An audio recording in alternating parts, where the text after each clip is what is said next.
Hello guys, today we'll talk about the box office here, and yeah, it is the pre-holiday box office. Okay, Wonka is the number one movie of the week, making around $82 million globally. Which again, people are like, "Oh, this is a massive failure," but you gotta realize that you have Christmas next week.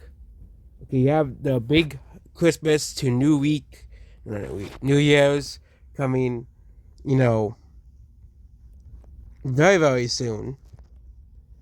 And this movie will probably do really, really well as well. Okay, there is a lot of competition coming out, including the Aquaman 2 and my Grayson movie. We will see how it fares against both of those movies, but it should also have the same Christmas eggs in most Western countries as well, because, like, or at least countries that celebrate Christmas. Like Indonesia, it's not really gonna do much better in Indonesia, the because Indonesia does not celebrate Christmas as it is a Muslim country. It does not celebrate Christmas. It celebrates Muslim holidays. But countries like Colombia, Argentina, Brazil, Germany, Spain, Mexico, and UK, and Japan, Japan's Japan, they still have New Year celebrations as well. So it'll still do pretty well in Japan.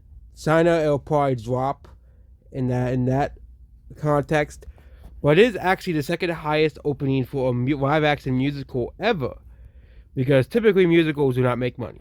Okay, that's it about it. But we'll really see if the movie's actually a flop or not.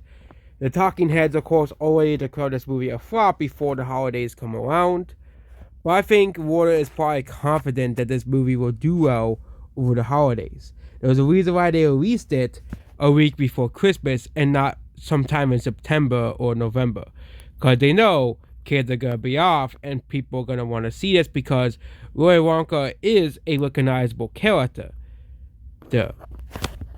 Now I'll go to the other movies, which Hunger Games continues to make more money at the box office, making $290 million at the box office, was a completely split U.S. to international box office. Thanksgiving weekend really saved this movie from being a box office failure as well. So Thanksgiving really saved this movie from being a box office failure. Also, the good reviews for this movie also saved this movie as well. The movie will probably also pass $150 million, giving us meager opening that is very good, but it's still not as making as much money as the previous entries. But still broken even and has now made $40 million for Lionsgate. So Lionsgate, this movie is a successful movie. It has made money, broken even as well. So next is The Boy in the Heron, which made $99 million globally. Most of the money in Japan and Korea. Oh yeah, South Korea. Okay. It may cost $0 in North Korea, which is no one's surprise. But the movie's highest number outside of Asia is, of course, the US numbers of 23 million as well. So this movie has pretty legs, okay? But for it is a Studio Ghibli movie, yes, for the box office, it's still more of a niche market. Anime, in the box office, before movies are usually more of a niche market, so of course, no surprise that it's not really having the greatest of legs in the world. But yeah.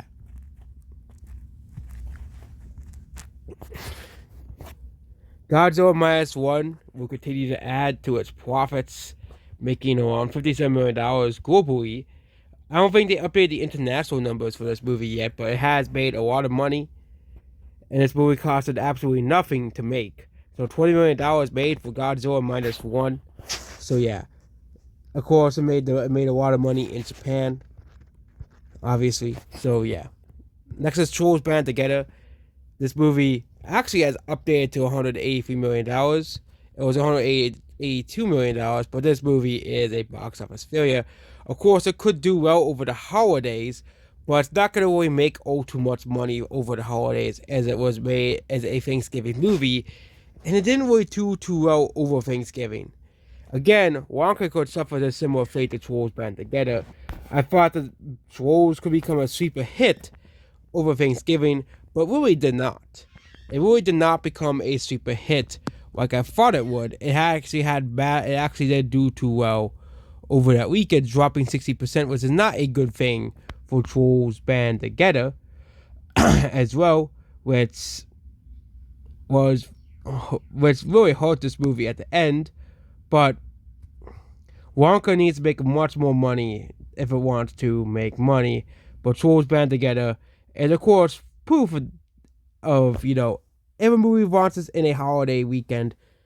But again, it still has Christmas to go. It could make a lot of money throughout Christmas and try to close the gap even more, and maybe it could break even as well. It still needs $50 million to go. I don't know where to get $50 million from because it only opened everywhere. This is continuing to be. Oh, actually, they updated the list of international numbers. It's 126 million.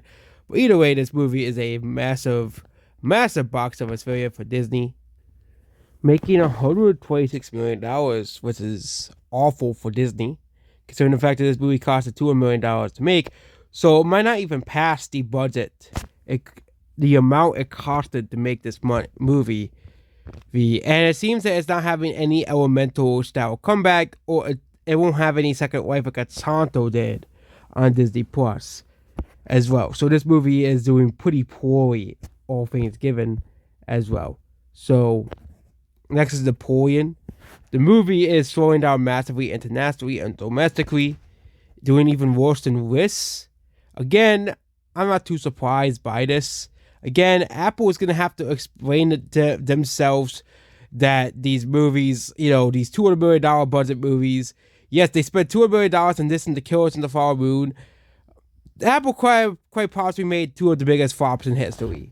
Okay, Napoleon might go below the $300 million loss range, but Apple is going to have to really explain to themselves. I know both of these movies were distributed theoretically by Sony, but I'm not really calling this a flop for Sony. It's really a flop for Apple.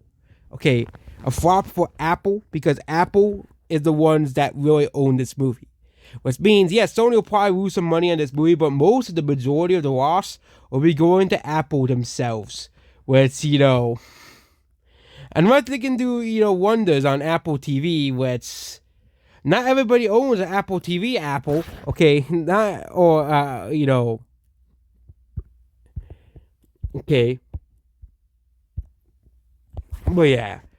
Next is Renaissance, a film by Beyonce. It is having awful wigs. Oh my god, these wigs are awful. Like, no one wants to see this. 75% drop. Never good for any movie. Okay. And we're told that, this movie was going to make wonders at the box office. Only made $40 million. It did top the box office, but it doesn't really matter if the movie doesn't have wigs. But Poor Things. It's very poor. To be a poor thing. Okay. So yeah, this movie has made $2.2 million at the box office. And The Sift has made $10 million at the box office as well. So yeah, that is it for the box office. Not really eventful week as well. And goodbye.